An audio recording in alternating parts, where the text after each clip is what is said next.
There are many different corporate expense platforms out there. In this video, I'm going to show you one particular platform that's quite popular among the corporate folk, and that is Expensify. And then I'm also going to show you how to custom build your own expense system from scratch.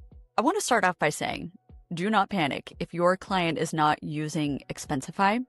You end up using a different platform altogether. I just want to let you know that almost all of these platforms run on identical theories. Sure, the UX might look a little different, but at the very basic level, all of your expense systems are going to look like this. So here are the only two that you really need to pay attention to. It's expenses and reports.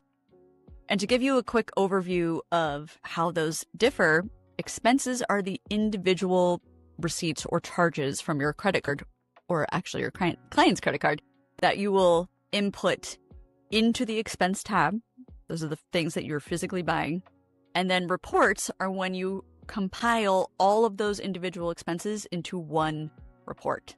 I end up doing my clients' corporate expenses in the middle of the month every month. And that's just because their corporate credit card closes, meaning they only record charges from, let's just say, October 14th to November 15th. Your expense period might be a little different than mine, so just pay attention to whether your client's credit card closes in the middle of the month, on the 1st of the month, on the 4th of the month, et cetera, et cetera. You just simply have to put in your calendar, like, oh, November 4th, do my client's expenses. So it's a very easy little pro tip. If you are using a system like this, these systems do make your lives a lot easier because all you have to do is click on new expense.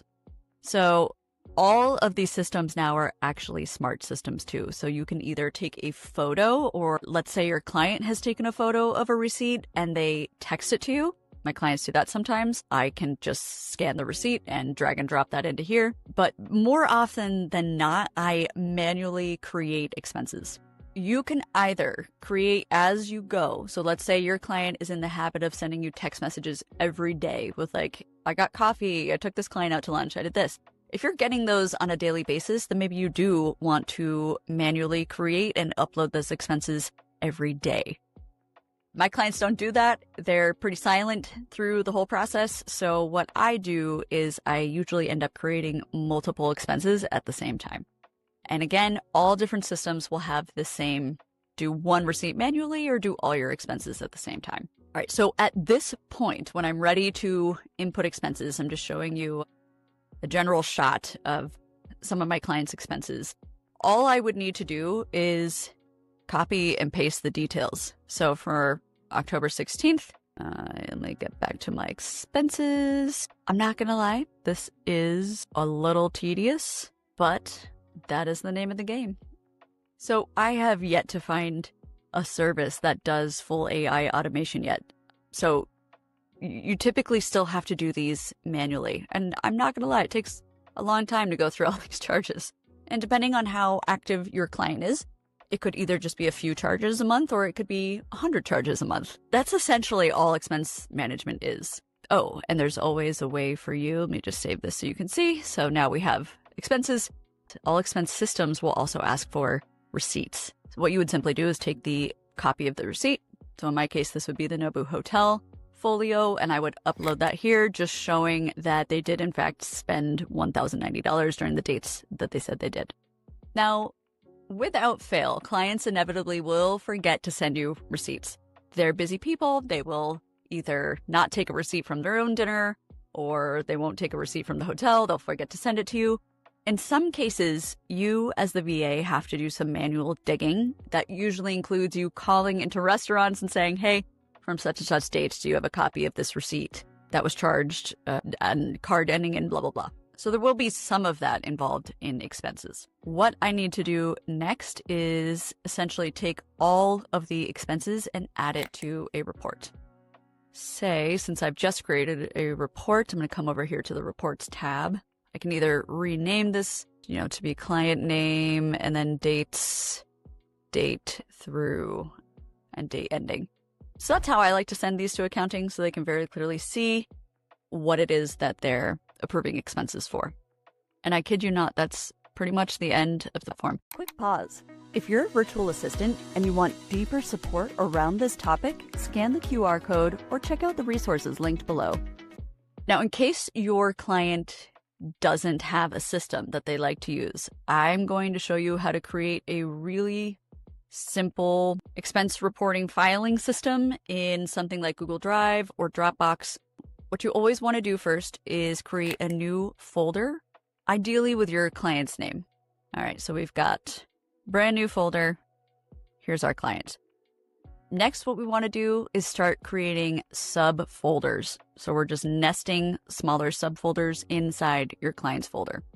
And the first logical thing you want to do when it comes to building out filing systems is you always want to start with the largest file and work your way down. So we're going to start with client name. This is where everything you do for your client lives within this folder. And then we're going to create a folder that's a little smaller that lives under that one. So this one is going to be expenses.